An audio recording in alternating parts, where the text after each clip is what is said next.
अस्सलाम वालेकुम जी तमाम दोस्तों तमाम भाइयों नूं मैं जनाब मुहम्मद आसिफ खिची और दोस्तों अज जनाब थानू तमोसन 8185 टर्बो इंटरकूलर इनकी जनाब परफॉर्मेंस दिखाने लगे हैं जी कल्टीवेटर ते जिन्हों आप हल्ला भी कहने हैं तो ड्राइवर नाल गलबात भी करांगे अपने नाल ड्राइवर भी है जिहड़े इनू ड्राइव कर रहे हैं तो उन्होंने नाल गलबात करांगे कि ये कितना खर्चा कर रही है और कैसा चल रही है। तो आओ जी अगे थानू व्यू देने का दोस्तों जनाब तुसी आप देख भी सकते हो जी तो गिन सकते हो ये जनाब जोड़ा इहदे मगर कल्टीवेटर है ये है जी 15 फाड़ा 15 कल्टीवेटर है जी। तो आप जनाब इहदे दोस्तों परफॉर्मेंस चेक करा सैं तमोसन 8185 टर्बो इंटरकूलर ते साउंड जनाब तुसीं सुन लो बहुत ही प्यारा साउंड है। दो चार गल्लां करने जी अपने नाल है भाई नवाज उहदे नाल दो चार गल्लां करने इहदे बारे पुछने दसने तो फिर तुहानूं इहदी परफॉर्मेंस चेक कराने हैं। अस्सलाम वालेकुम जी भाई नवाज क्या हाल चाल है? तबीयत से ठीक है जी शुक्र है जी।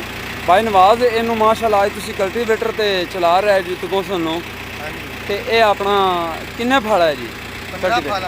15 फाड़ा तो स्पैशल इहदे वास्ते बनाया सी इनू कोई होर ट्रैक्टर नहीं खिंचदा? नहीं।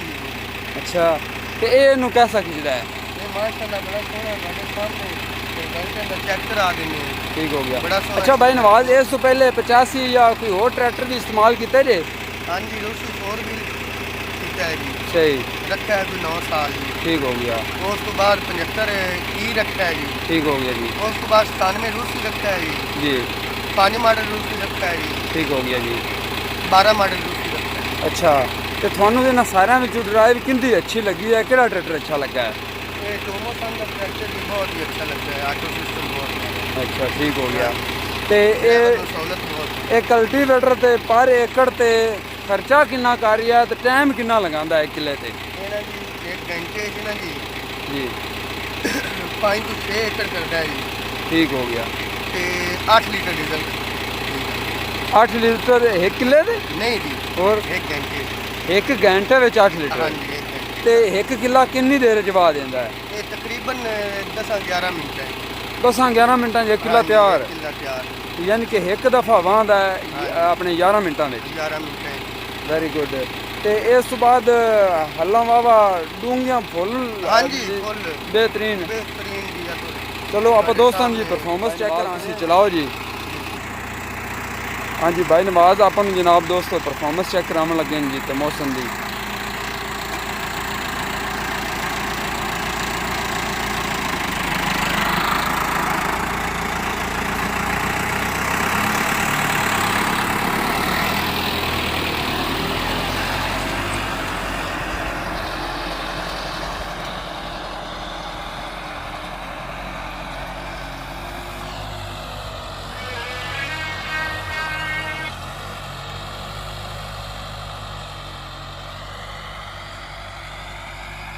दोस्तों तुसी देख सकते हो जी माशाल्लाह बहुत ही शानदार परफॉर्मेंस है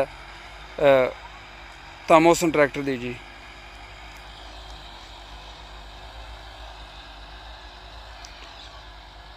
पंद्रह कल्टीवेटर हैं जी और साउंड जनाब बहुत कमाल है तमोसन का। उस तो बाद जनाब फ्यूल कंजम्पशन बहुत अच्छी इनकी।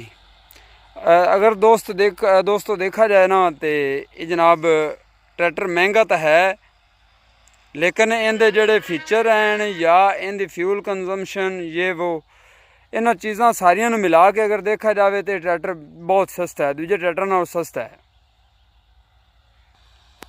जिवें कि दोस्तों अगली वीडियो विच इनका कड़ा मुकम्मल रिव्यू किया सी आपां तफसीली वीडियो उहदे विच मैं दस चुका कि ये जदों दा आया जी इनू 1 साल हो गया है लेकिन इन्हें अज तक ये ट्रैक्टर गर्म नहीं होया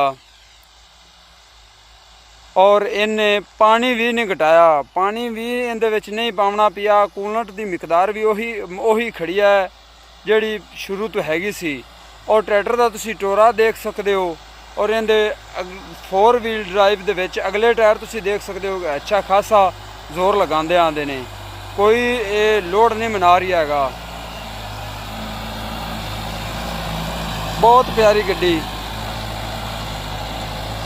ਮੈਂ ਤਾਂ ਦੋਸਤਾਂ ਨੂੰ ਮਸ਼ਵਰਾ ਦੇਵਾਂਗਾ, ਜਿਹੜੇ ਦੋਸਤ 25 25.5 ਲੱਖ ਦਾ ਰੂਸੀ ਲੈ ਲੈਂਦੇ ਨਾ ਜਨਾਬ, ਉਹਦੇ ਨਾਲੋਂ ਕੋਈ 4-5 ਲੱਖ 4 ਲੱਖ ਰੁਪਈਆ ਹੋਰ ਪਾ ਕੇ ਨਾ ਜਨਾਬ ਤੇ ਇਹ ਟਰੈਕਟਰ ਇਸਤੇਮਾਲ ਕਰੋ। ਪਾਰਟਸ ਵੀ ਇਹਦਾ ਅਵੇਲੇਬਲ ਹੈ। ਬਾਕੀ 1 ਸਾਲ ਹੋ ਗਿਆ ਅੱਜ तक ਇਹਦਾ ਹਲੇ तक कोई क्लेम नहीं आया। और फ्यूल कंजम्पशन बड़ी अच्छी है। ड्राइवर वास्ते ड्राइवर नूं थकन नहीं हुंदी। बाकी कल्टीवेटर ज़्यादा खिंचदा है।